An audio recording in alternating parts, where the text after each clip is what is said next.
The rapidly emergent powers of Brazil, Russia, India, China and South Africa are often deemed to be in the process of changing the political and economic map of the 21st century. But how much progress has BRICS made so far? Charlie Robertson, who's Global Chief Economist at Renaissance Capital, joins us now on the line for more. Charlie, when we look at maybe the boost and grooming entrepreneurial spirit, as well as how easy it is to start and open up a business, where exactly would you want to be if you're an entrepreneur, and where would the best place be to open up a business and to get it done speedily? Well, the best place in most of these surveys is always Singapore, but the most interesting best place is Rwanda. It takes 2 days to start a new business in Rwanda, and it comes around kind of 8th in the world, I think, for this measure. So they're doing extremely well at trying to encourage this entrepreneurial spirit. Just to juxtapose that if you say the best interesting place is Rwanda, where would you not want to be as an entrepreneur? Unfortunately, a couple of the BRICS. I mean, there's this argument going around in the markets at the moment that the BRICS, emerging markets, have failed to reform. They haven't really transformed their economies. They've taken advantage of a commodity boom, but not done any real change. If you look at Brazil, that's absolutely right. Sadly, they're about 130th, 135th in the ease of doing business. They're way down. This is not an entrepreneurial market economy, dynamic and thriving. South Africa is actually better. South Africa is one of the best countries in Africa. It's around 41st place, but not when it comes to starting a new business. It takes 19 days to start a new business in South Africa compared to 2 in Rwanda. It's not being made easy for people to start their own businesses that might help create the small and medium-sized enterprises that would then create jobs and perhaps get the 25% unemployed back to work. Charlie, let's just touch and unpack the South African market a little bit further. No doubt there must be some kind of challenges in the way. How do we overcome those, and what lessons are there to be learned from a country like Rwanda? Well, Rwanda itself has been echoing reforms done by Georgia. And what's so interesting about what happened, I was there last year, and what's so interesting about when you make it easier for entrepreneurs, as Georgia has done or as Rwanda has done, you can't predict where all the benefits are going to come from. So what's happened in Georgia is their tourism industry has exploded because they've made it so easy to enter the country. Anyone going to Georgia from a richer country doesn't need a visa.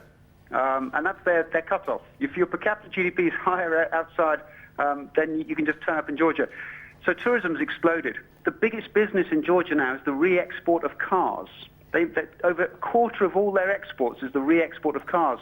And that's come from nowhere, that business. In Rwanda, when they made it just a few days to start up a new business, it's now 2 days, 6,000 new businesses were registered in 2011. And that was more than the previous 5 years put together before that.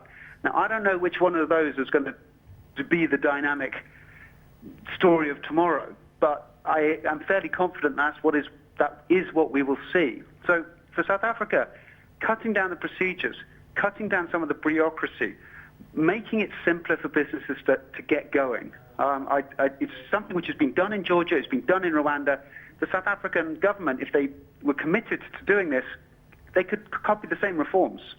Charlie, just on that, do you have any numbers maybe that show a correlation between the shorter registration period for a new business or for an entrepreneur and how that relates or equates to economic growth?